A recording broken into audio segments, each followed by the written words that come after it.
Hello everyone and welcome to my channel.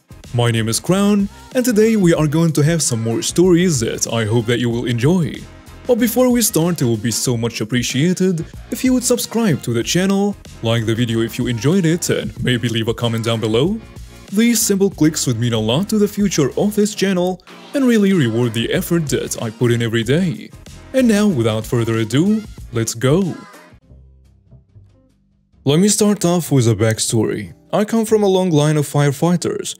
And so, when a few fire trucks from the fire company, which the men in my immediate family used to volunteer at, came up for sale, my grandfather bought them and fixed them up. However, my grandpa had a townhouse and only had just enough room to park them in his yard, but not enough land to build a building to store them, which my dad bought his property with a few acres. It was decided that a barn would be built to store the fire trucks on my dad's property. This property didn't have a house and used to be designated as farmland. Now we get into the story. When my dad wanted to build a house in this little bit of woods right off of a new neighborhood, on land he bought, he had to get the government to rezone it to be residential. This isn't that difficult, just holding a court session to make sure nobody has any legitimate objections to the procedure. However, for some reason, one more neighbor was just too much for a decent chunk of the existing neighborhood, so much of them came up with every dumb reason as to why that land had to be left alone. The woman who will feature prominently later in the story, and we will call her Mrs. B from now on. She suggested that the land would be much better suited for horses to frolic in. Nobody in the neighborhood knew of anybody in the town who owned horses, and there wasn't enough land for horses to legally be allowed to live upon it. So after about 2 weeks of this and similar nonsense, the court rezoned the land, and finally construction of the house began. As soon as the trees were cut down, the fire trucks were moved onto the property where the barn would be built once the house was done. Once all the trees were down, my dad built up a barn pile to dispose of all the wood. And before he did, as well as him being a firefighter himself, called the fire department to let them know what he was doing. And they said it's alright because he was right in a window of land where no permit would be needed, and a big bonfire also wasn't a problem. So he lit it up. And soon Mrs. B comes strutting, phone in hand, yelling at my dad that she's calling the fire department. He tells her he's with the fire department, and in case she's blind, there is 2 fire trucks already on the property, just in case. They were antiques, but they would still get the job done, and we're down 2. She continues screaming, so Dad gets on the phone and calls the fire department once again, asking if anyone has called to complain about a fire at his property, to which they respond saying no fires have been reported that day at all yet. So Dad hangs up and starts calling Mrs. B the liar that she is, and to go back to her house and quit disturbing us. We have a few more interactions like this over the process of us moving in, but nothing deters us, and so finally a barn is built for the trucks. Eventually things die down in regards to the neighbors, and we make good friends with about half of the neighborhood. Now, a year or so after the barn is built, another local fire department my grandpa is involved with is working on selling one of their old trucks, a giant Ford Louisville model, basically a semi-truck with a fire truck body. They don't have the space to store since its replacement has come in, and until they find a buyer, they need a place to store it. So my grandpa offers to store it in our barn. Part of this deal involves us running the truck around once a week because letting the truck sit too long could cause damage. Well, during this time, Mrs. B starts having a ton of yard sales.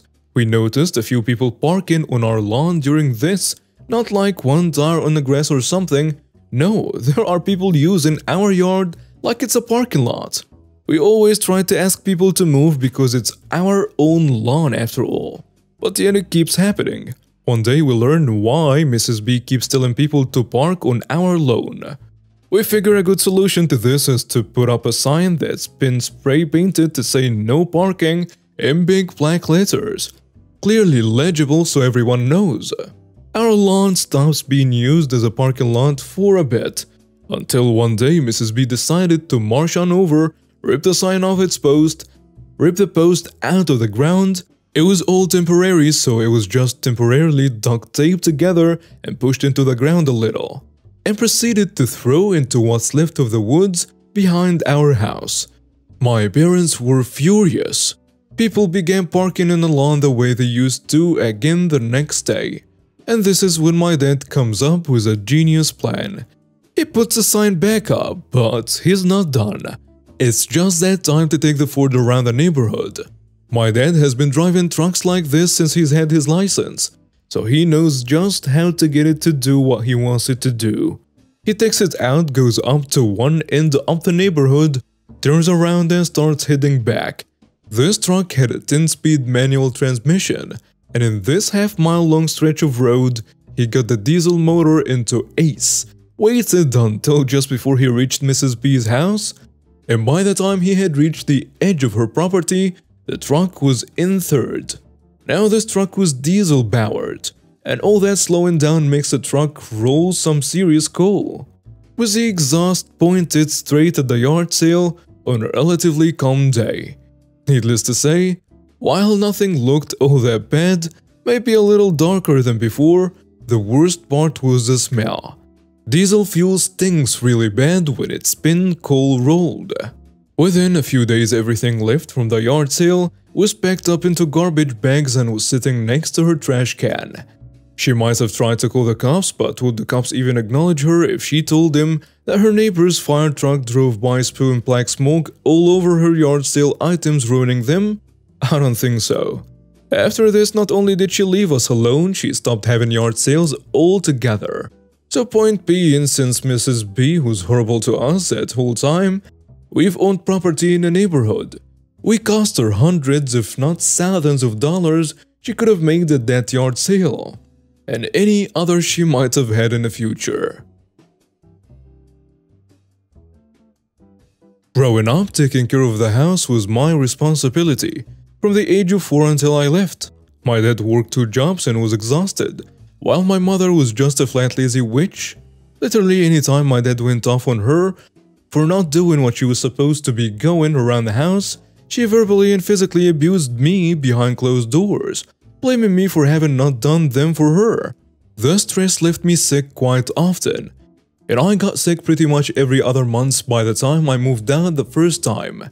Cold, strep throat, bronchitis, and so on. Yet even after a visit to the doctor's office to get antibiotics, it was still my responsibility to cook and clean for her. So my lifelong pity revenge was to spit in her food.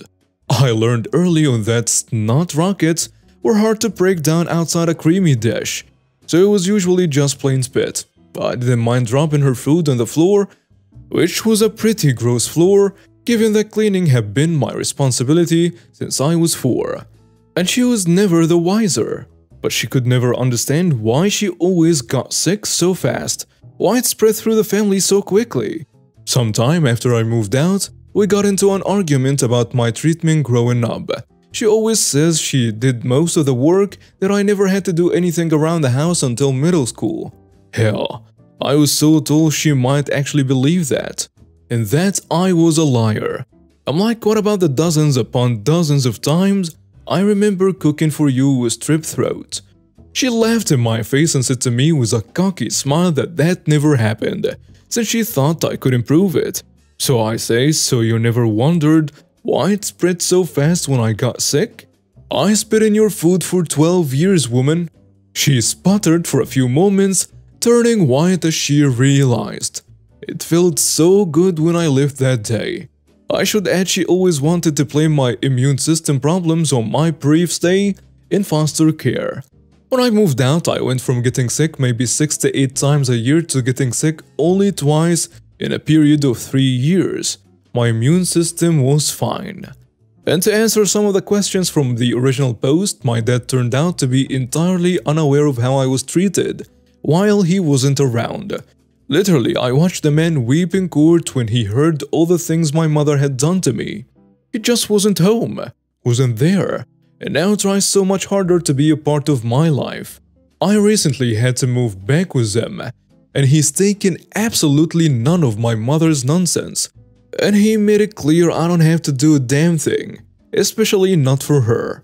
I should also add she was charged with neglect, failure to protect, and failure to supervise. She's not allowed to even hold a child, let alone be near one. No one trusts her, and no one wants to be around her. All in all, that's a victory. This happened a few weeks ago. I take the train to travel to and from work. The train rides are fairly peaceful journeys, even if there is one person blasting music loudly or someone else screaming. However, I was not expecting this. I was sitting on the train and waiting for it to leave the station. A mother and her son walk on and sit in the seats behind me. I bring a word search with me to pass the time. As the train moves, I feel a small tip on my shoulder. It's her kid. "Nice mask. Where did you get it?" he asks me with a little smile. "Thanks, my mother made it for me. She makes masks out of fabric and sells them to help others." I responded. He then asked a question I was not expected. "Can I have it?" Of course, I replied with no, as the mask has my germs and these are challenging times. He just turned away, a little disappointed as he went over to where his mother sat and told her about what I'd said. I then felt someone grab me by the shoulder. "Why did you tell him no? It's just a mask. He's interested in it." Well, I told him no because it has my germs and saliva, and it would be unhealthy for him to wear it. I also explained to him that these were challenging times. From that, the entitled mother turned away and pouted at me, glaring at me until she needed to take her son to the bathroom, and she stood up. For those of you wondering if this encounter had ended yet, it wasn't over. The train arrives at another station and a blind person with a black guide dog walks into the carriage and sits down in a disabled seat. As soon as the train starts moving again, the entitled mother walks out with her son in tow and lets out a gasp of horror, like she'd just seen a crime. "Who allowed that thing on a train?" She pointed her finger at the disabled person. I thought she was pointing at the woman, which was quite rude. I then noticed she wasn't pointing at the person, but their dog instead. The other people on the train ignored this, but I wasn't the type of person just to watch someone, whether they be a human or animal, be abused and not do something about it. I stood up and walked over to her. "Why are you being so rude? It's just a service dog. It's not hurting anyone," I explained, and the blind person looked distressed at this point. The entitled mother looked at me and then gave me a reply that really annoyed me. "But it's a black guide dog. Black animals shouldn't be allowed on this train. They shouldn't be allowed anywhere." I was deeply hurt by this, and thankfully the train arrived at her stop as soon as she finished talking. She flashed me an angry glare as she left, and I was glad it was over. Update. About 2 weeks ago, I encountered her again on the train. She accused me of stalking her. I ignored her and went to sit down somewhere. As we were nearing the city, the train stopped.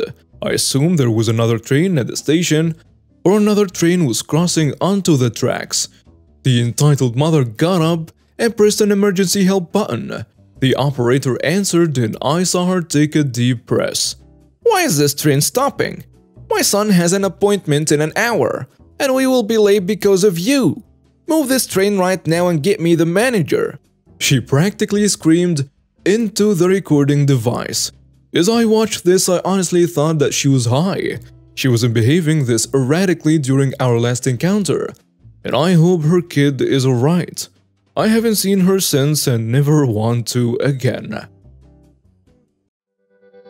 And now we have reached the end of today's stories. Thank you for watching and see you next time.